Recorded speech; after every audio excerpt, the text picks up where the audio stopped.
क्या इदरान कमाल के खिलाफ कोई ठोस सबूत ढूंढकर उसे अरेस्ट करवा देगा? और क्या कमाल और मारिया मिलकर गयूर साहब के ऑफिस से कीमती कागजात चुरा लेंगे? और क्या शाइला कमाल पर एक बार फिर से अंधा एतमाद करते हुए अपना सब कुछ गंवा बैठेगी?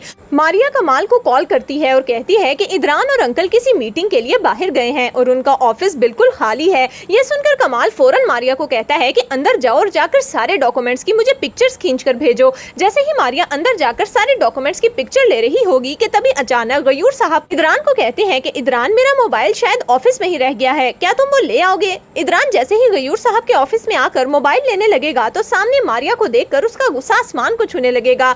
इदरान गुस्से से मारिया के पास आता है और कहता है कि तुम यहाँ पर क्या कर रही हो? मैंने तुम्हें पहले भी मना किया था कि डैड की गैर मौजूदगी में इस ऑफिस में कोई भी नहीं आ सकता। मारिया तो घबरा जाएगी और उसके हाथ से सारी फाइल जमीन पर गिर पड़ेंगी। इदरान गुस्से से मारिया का बाजू पकड़ेगा और कहेगा कि तुम्हारी हिम्मत कैसे हुई कि तुम हमारे कागजात को देखने की कोशिश करो?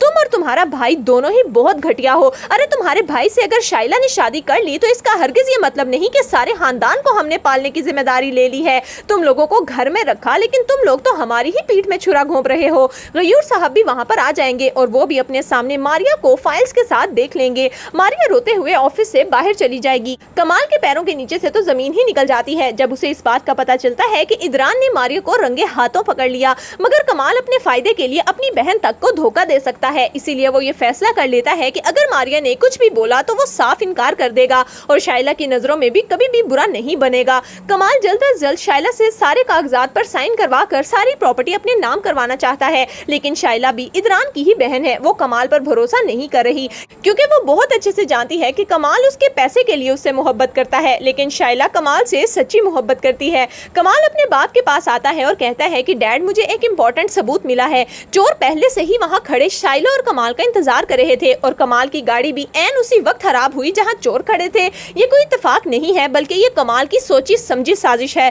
ये सुनकर शाइला गुस्से से कहती है कि डैड, आप सुन रहे हैं इदरान क्या कह रहा है? इदरान कमाल से इतनी नफरत करता है कि उसकी नफरत में उस पर झूठे इल्जाम लगा रहा है।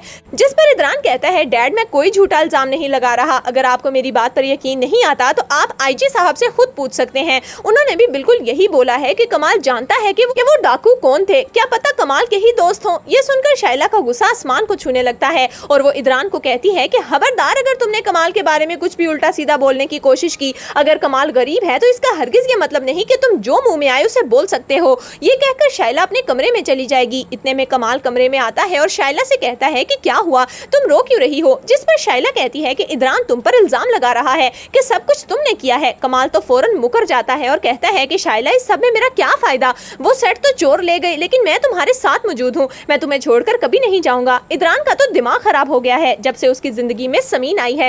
वो चाहता है कि हम दोनों इस घर को छोड़कर चले जाएं। जिस पर शाइला कहती है कि हाँ, तुम बिल्कुल ठीक कह रहे हो। जबकि दूसरी तरफ अब शाजिर काफी अरसा जेल में गुजारने के बाद वापस आ चुका है। शाजिर को इस बात की समझ आ गई है कि अगर उसे पाकिस्तान वापस जाना है तो उसे जूली के साथ अच्छे तरीके से रहना पड़ेगा, तभी जूली उसे वापस जाने देगी। इसीलिए शाजिर जूली से झूठी मोहब्बत के दावे करता है और कहता है कि जूली, इतने दिन तुमसे दूर रहकर मैंने ये समझ लिया है कि मैं तुम्हारे बगैर जिंदा नहीं रह सकता। मैं इस रिश्ते को एक और मौका देना चाहता हूँ। तो दोस्तों, आपके ख्याल में क्या शाजिर को इतनी सजा काफी है या नहीं? आपकी इस बारे में क्या राय है? हमें कमेंट्स में जरूर दीजिएगा।